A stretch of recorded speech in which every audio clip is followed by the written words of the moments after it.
मुझे लगता है जिगर ऑर्गेनाइज करने में नहीं है, ऑर्गेनाइज करने के लिए स्वीकृति प्रदान करने वाले चीफ मिनिस्टर साहब में है।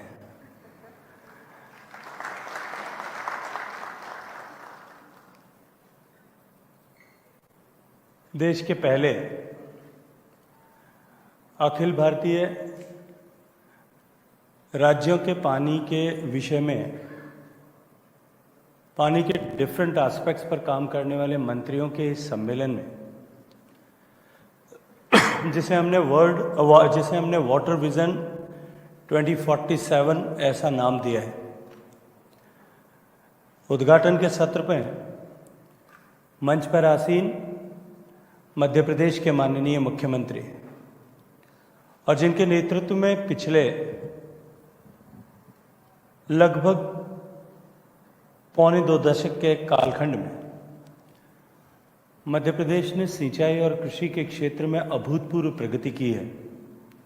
ऐसे आदरणीय शिवराज सिंह जी चौहान मंच पर उपस्थित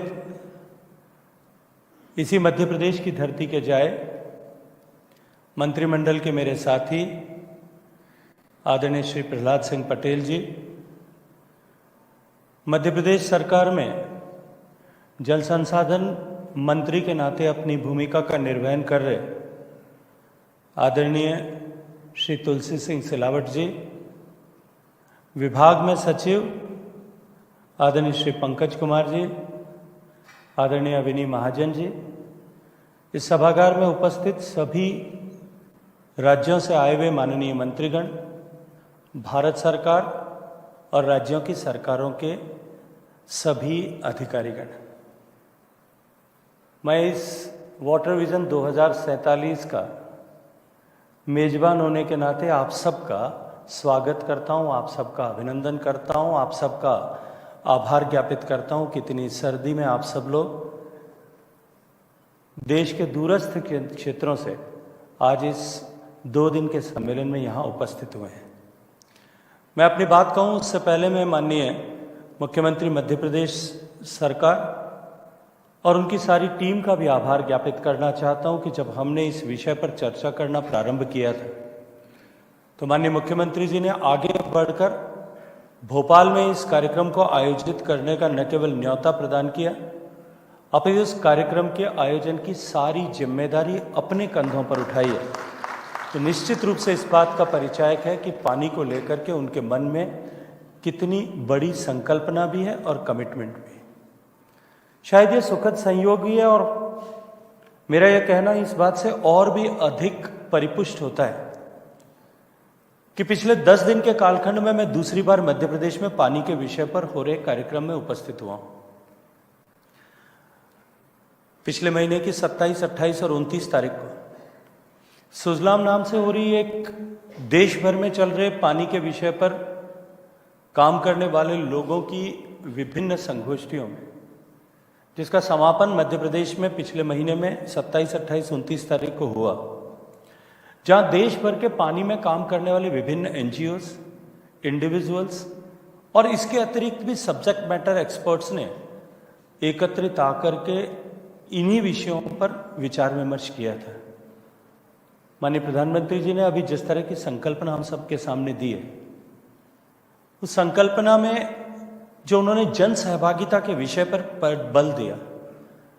जन मानस किस तरह से पानी के विषय पर काम कर रहा है और किस सोच के साथ में काम कर रहा है। जब उस कॉन्फ्रेंस में 2 दिन तक मैं और आदरणीय शिवराज सिंह साहब जब वहां उपस्थित थे, मैंने उस दिन जिम्मेदारी के साथ में ये बात कही थी कि इतने सारे संगठन, सामाजिक क्षेत्र में काम करने वाले संगठन, एनजीओज, ऑर्गेनाइजेशंस जिस कमिटमेंट के साथ में काम कर रहे हैं, तब मेरा ये कन्विक्शन दृढ़ से दृढ़तर होता जाता है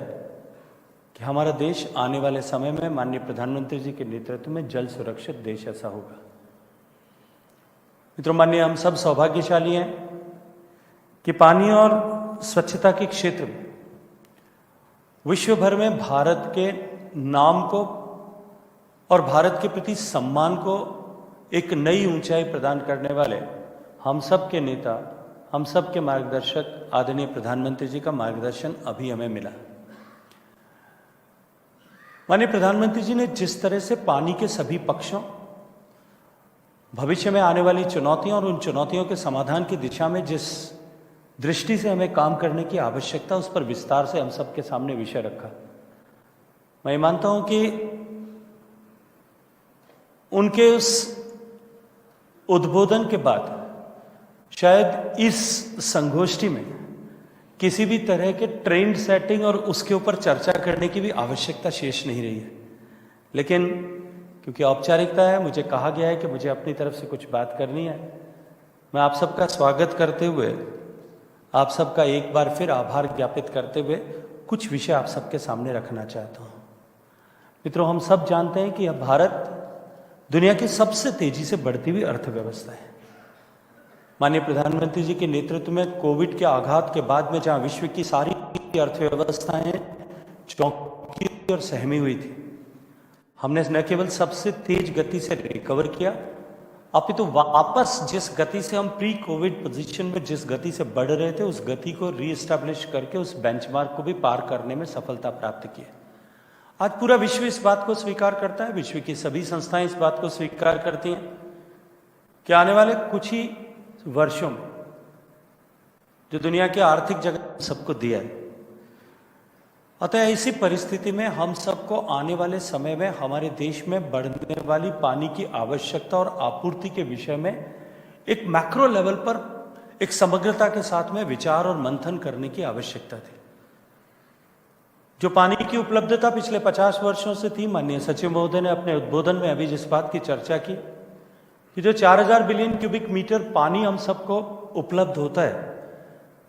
वर्षा से, बर्फ से या इंटरनेशनल बेसिन से, वो 4000 बिलियन क्यूबिक मीटर पानी के सापेक्ष जो हमारा टोटल हार्वेस्टेबल कंपाउंड है जिसको हम उपयोग कर सकते हैं, वो लगभग आधा ऐसा माना जाता है। और पिछले 50 वर्षों से यदि देखें,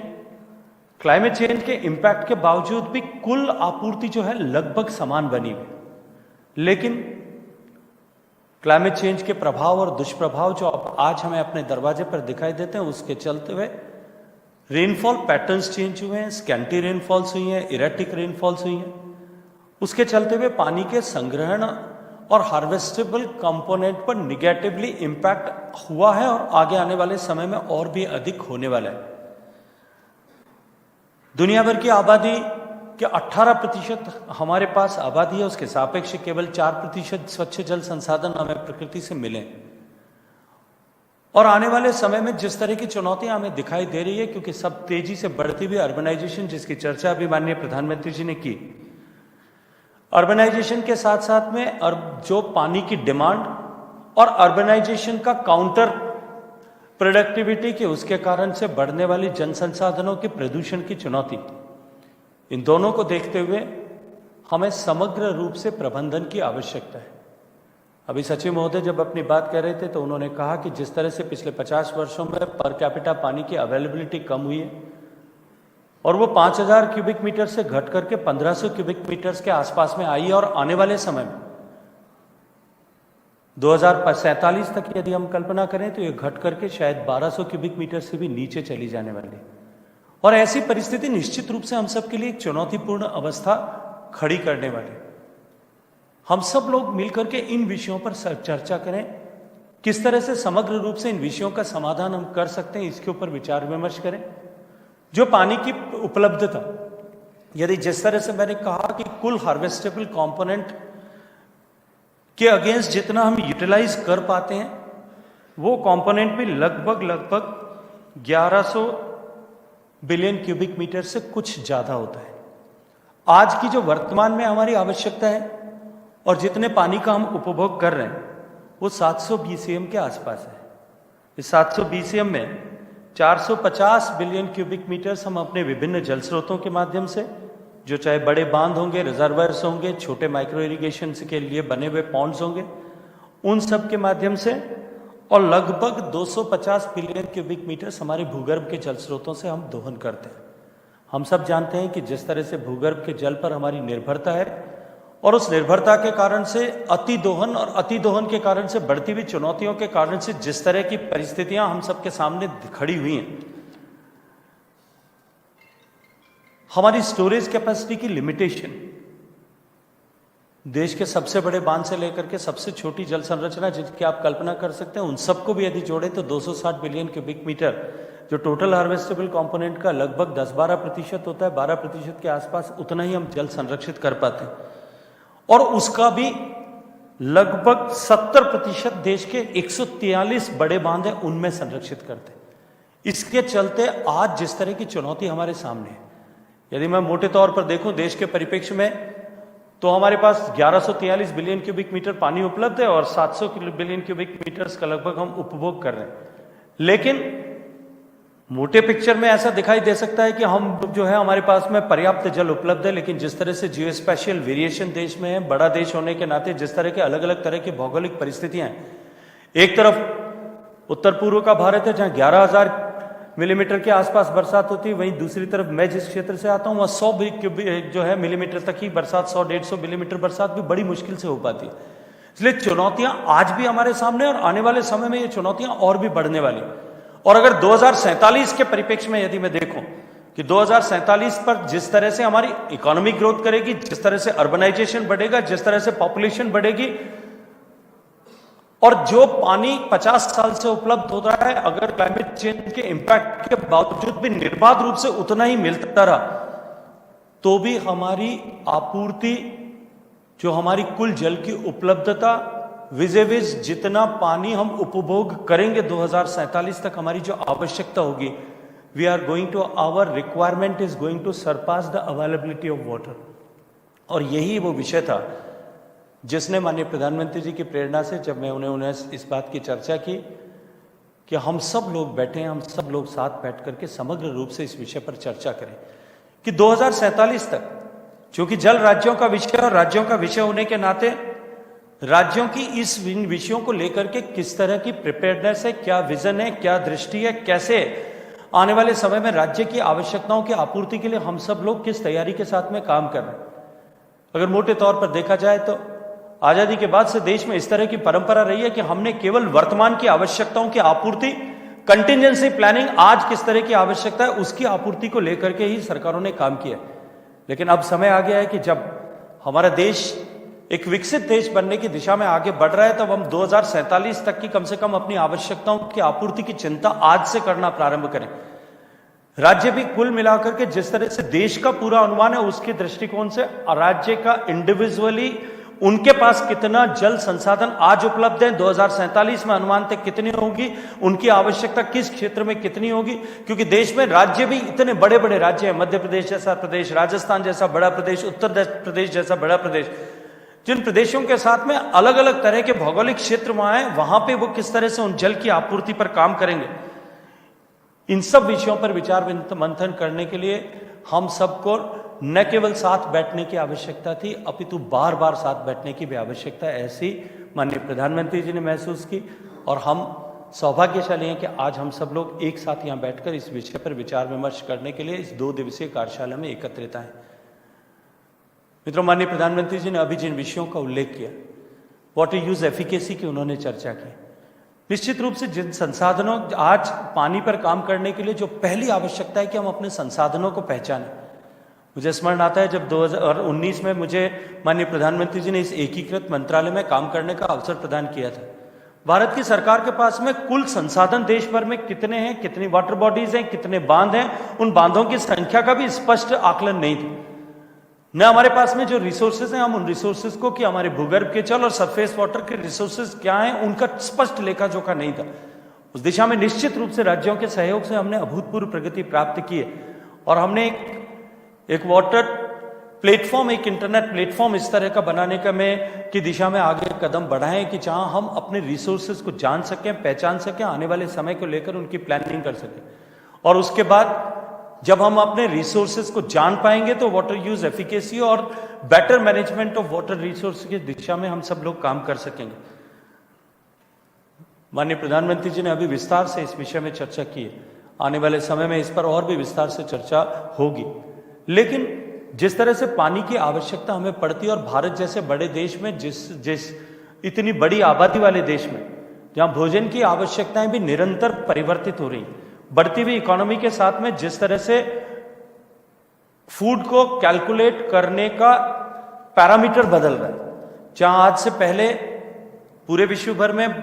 वर्षों तक, सदियों तक फूड जो है भोजन को मापने की मात्रा किलोग्राम्स में, क्विंटल्स में, टन्स में, मीट्रिक टन्स में, मिलियन टन्स में होती थी। लेकिन जिस तरह से परिदृश्य बदल रहा है, इस बदलते हुए परिदृश्य में आज हम सब लोग भी जितने यहां बैठे हैं, उनके घर में शायद भोजन की जो है मात्रा का आकलन उसके किलोग्राम या क्वांटिटी से नहीं होता। आज बदलती हुई इकोनॉमी के साथ में हम सबके परिवारों में भी भोजन की मात्रा का आकलन उसकी न्यूट्रिशियस वैल्यू के आधार पर होने लगा है। उसमें जो है गुणात्मक तत्वों के उपलब्धता के आधार पर होने लगा है। ऐसे समय में जब दुनिया में जिस तरह के परिवर्तन हुए, फूड हैबिट्स में जिस तरह के परिवर्तन हुए, आने वाले समय में विकसित भारत में जिस तरह के परिवर्तन होंगे, उसके दृष्टिगत रखते हुए हमें कितने पानी के संसाधनों की आवश्यकता पड़ेगी और इन सीमित संसाधनों के साथ में हम उन आवश्यकताओं की पूर्ति कैसे कर पाएंगे। क्योंकि यदि पेयजल की चर्चा करें तो केवल 5 लीटर पानी शायद एक व्यक्ति के लिए पर्याप्त होता है, लेकिन अगर भोजन के दृष्टिकोण से देखें तो 1 किलो अनाज पैदा करने के लिए 1 टन से लेकर के 5 टन, मतलब 1000 लीटर से लेकर के 5000 लीटर तक पानी की आवश्यकता हमको पड़ती है। एक व्यक्ति के दिन भर के भोजन की अगर के लिए आवश्यक पानी की अगर मैं एक आकलन करूं तो मोटे तौर पर वो आकलन 600-700 लीटर पर डे तक जाता है। ऐसे में एक व्यक्ति जितना साल भर में पानी उपभोग करता है उससे ज्यादा एक सप्ताह में जितना भोजन करता है उसमें उससे ज्यादा पानी की आवश्यकता होती है। तो आने वाले समय में इन चुनौतियों को दृष्टिगत रखते हुए हम किस तरह से अपने इरिगेशन सिस्टम्स में परिवर्तन करें, इसके ऊपर विचार करने की आवश्यकता है। हमारे जो रिसोर्सेज हैं उन रिसोर्सेज के ऊपर 2 तरह की चुनौतियां हैं। एक कि हमें और अधिक भंडारण की क्षमता को बढ़ाने की शीघ्र आवश्यकता है, लेकिन हम जानते हैं कि जिस तरह की भौगोलिक परिस्थितियां हैं, जिस तरह की वर्तमान में राजनीतिक परिदृश्य हैं, बहुत बड़े बड़े बांध देश में और बन पाएंगे इसकी संभावनाएं धीरे धीरे क्षीण होती जा रही है। और बड़ी चुनौतियां, क्योंकि पिछले वर्षों में जिस तरह से हम सब ने इन संसाधनों के सप्लाई साइड को और अधिक हार्वेस्ट करने के लिए जिस तरह से काम किया, अब नए बांध हम और बड़े बना पाएंगे इसकी संभावनाएं क्षीण होगी। हो सकता है देश में कुछ ऐसी जगह होंगी जहां हम शायद इस तरह के बड़े इनिशिएटिव्स ले पाएंगे,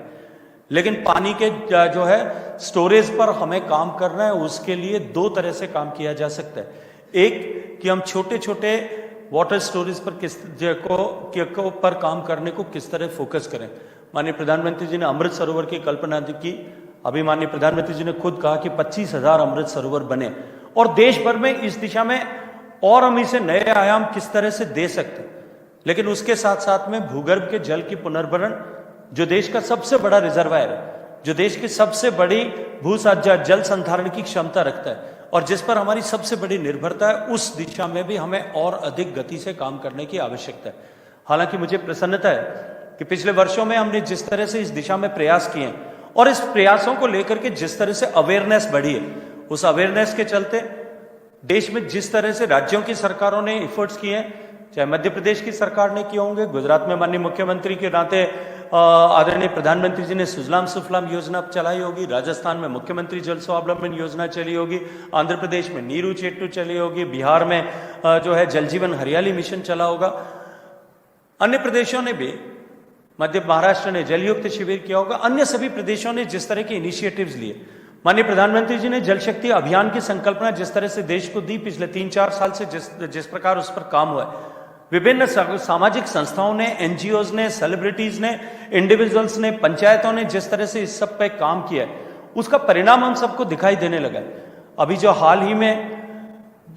हमने ग्राउंड वाटर डेटा रिपोर्ट जो पब्लिश की है, उसके परिणाम बहुत सुखद बयार का एहसास हम सबको कराते हैं कि हम सबके समन्वित प्रयासों से जो पानी के भूगर्भ के जल का स्तर निरंतर गिर रहा था, जो ओवर एक्सप्लॉइटेड ब्लॉक्स का नंबर था, वो नंबर निरंतर बढ़ता जाता था। अब की पहली बार 2017 के बाद 2020 में और 20 के बाद 2022 की रिपोर्ट में हमने पाया है कि वो नंबर रिवर्स हुआ है। Over exploited number of blocks की संख्या घटी है, क्रिटिकल एंड सेमी क्रिटिकल की भी संख्या घटी है, और जबकि सेफ ब्लॉक्स का नंबर बढ़ा है। लेकिन अभी हमें इस दिशा में और अधिक काम करने की आवश्यकता, और अधिक फोकस्ड अप्रोच के साथ में काम करने की आवश्यकता है। हम जल के भंडारण की क्षमता को बढ़ा सकते हैं, लेकिन साथ ही साथ में एक चुनौती हम सबके सामने और भी है, और वो चुनौती ये है कि जिस तरह से हमारे जो एग्जिस्टिंग रिजर्वायर्स हैं सेडिमेंटेशन के कारण से, दूसरी चुनौतियों के कारण से जिस तरह से उनकी स्टोरेज कैपेसिटी कम हो रही, ये निश्चित रूप से हम सबके लिए एक चिंता का विषय है। आज अगर देश के सारे जल संसाधन जितने भी स्टोरेजेस हैं, बांध हैं, उन सब की अगर हम कल्पना करें, उन सब को मोनेटाइज करें कि उन सब की आज की तारीख में जितनी लागत हो सकती है, जितनी उनकी वैल्यू हो सकती है, उसके परिप्रेक्ष्य में यदि प्रतिवर्ष होने वाले सेडिमेंटेशन के लॉस के अपेक्ष की हम तुलना करें, विवेचना करें, और उसके कारण से जितनी उनकी टोटल कैपेसिटी जो रिड्यूस होती है वो करें, तो हम शायद लाखों करोड़ रुपए का हर साल नुकसान हमको हो रहा है। और केवल मॉनिटरी लॉस नहीं, हमारी रिजर्वायर कैपेसिटी हम जितनी बढ़ा रहे हैं उसके सापेक्ष कुछ रिजर्वायर कैपेसिटी हमारी उसके कारण से कम भी हो रही है। हम सेडिमेंटेशन को रोकने के लिए किस तरह से सब लोग मिलकर के समन्वित प्रयास करें, ये निश्चित रूप से हम में से सब लोगों की जिम्मेदारी है, हम सब लोगों की प्राथमिक कर्तव्य है कि हमें इस पर काम करना है। और इन सब के लिए जिस तरह के इनिशिएटिव्स लेने की आवश्यकता है, हमारी नदियों में पानी का प्रवाह जिस तरह से घट रहा है, माननीय प्रधानमंत्री जी ने अभी स्प्रिंग शेड की चर्चा की, ठीक उसी तरह से हम वेटलैंड्स के कंजर्वेशन पर किस तरह काम करें। वेटलैंड्स के साथ साथ में हम हमारे कैचमेंट एरिया के प्रोटेक्शन और उनके ऊपर उनके डिग्रेडेशन को रोकने के लिए किस तरह से काम करें, क्योंकि केवल सप्लाई साइड के मैनेजमेंट से अब काम नहीं चलने वाला है। हमको डिमांड साइड के साथ साथ में हमारी सप्लाई अनइंटरप्टेड बनी रहे, उस दिशा में भी हम सबको काम करने के लिए काम करने की चिंता करने की आवश्यकता है। और एक बहुत बड़ा विषय जिसकी चर्चा अभी माननीय प्रधानमंत्री जी ने भी की, और हमने अभी नेशनल वाटर रीयूज फ्रेमवर्क को जिसे लॉन्च किया, ये एक बड़ी चुनौती है, क्योंकि इसके समाधान के साथ में हम दो तरह की चुनौतियों पे पार पा सकते हैं। एक कि उसके कारण से जिस तरह से हमारे वाटर रिसोर्सेज कंटेमिनेट हो रहे हैं उन्हें रोका जा सकता है, और दूसरा उस जो रिसाइकल्ड वाटर का रीयूज करके हम वाटर इकोसिस्टम में उतना ही क्वांटम ऑफ वाटर री इंट्रोड्यूस कर सकते हैं, हम नया इंड्यूस कर सकते हैं। इन सब विषयों पर हम सब लोग मिलकर के चर्चा करेंगे, बातचीत करेंगे। आने वाले 2 दिन में, आज से लेकर के कल शाम तक, हम सब लोग जो राज्य अपनी अपनी तैयारी के बारे में बात करेंगे। जैसे मैंने देश भर की परिस्थितियों के बारे में बात की, अपने अपने राज्य में जो है पानी की आज उपलब्धता, आज का आवश्यकता, आज की आबादी, आने वाले समय में उस जो है 2047 में उस राज्य की आवश्यकता, आपूर्ति, और उसको लेकर के बढ़ने वाले गैप को लेकर किस तरह की तैयारी है, इन सब विषयों पर हम राज्यों के बाद विचार सुनेंगे, जानेंगे, हम सब एक दूसरे से सीखेंगे। हम में से हर एक ने कहीं ना कहीं अपने अपने प्रदेश में कुछ न कुछ बहुत उत्कृष्ट किया है, जिससे दूसरे सभी लोग प्रेरणा ले सकते हैं। हम पीने के पानी की निर्बाध उपलब्धता को किस तरह से सुनिश्चित करेंगे, पीने के पानी की उपलब्धता पर जो सबसे बड़ा कार्यक्रम पूरी दुनिया भर में चल रहा है, और अगर दुनिया भर की परिप्रेक्ष्य में बात करूं तो भारत आज पानी के क्षेत्र में निवेश करने वाला, सबसे ज्यादा निवेश करने वाला देश है। लगभग 16 लाख करोड़ रुपए का निवेश हम जो है इस कालखंड में पानी के विभिन्न विषयों को लेकर के राज्य और देश की सरकार करने वाली है। ऐसी परिस्थिति में जो हम नया इंफ्रास्ट्रक्चर क्रिएट कर रहे हैं उसको सस्टेनेबल बनाए रखने और उसके कारण से बढ़ने वाली चुनौतियों, इन सब के समाधान के विषय में भी हम सब लोग चर्चा करेंगे। और मैं ये मानता हूं कि ये बैठने का क्रम हमें निरंतर आगे बनाना पड़ेगा, और निरंतर हम इस विषय पर समग्रता के साथ में चर्चा करेंगे तो हम समाधान को प्राप्त कर सकेंगे, और आने वाले समय में देश के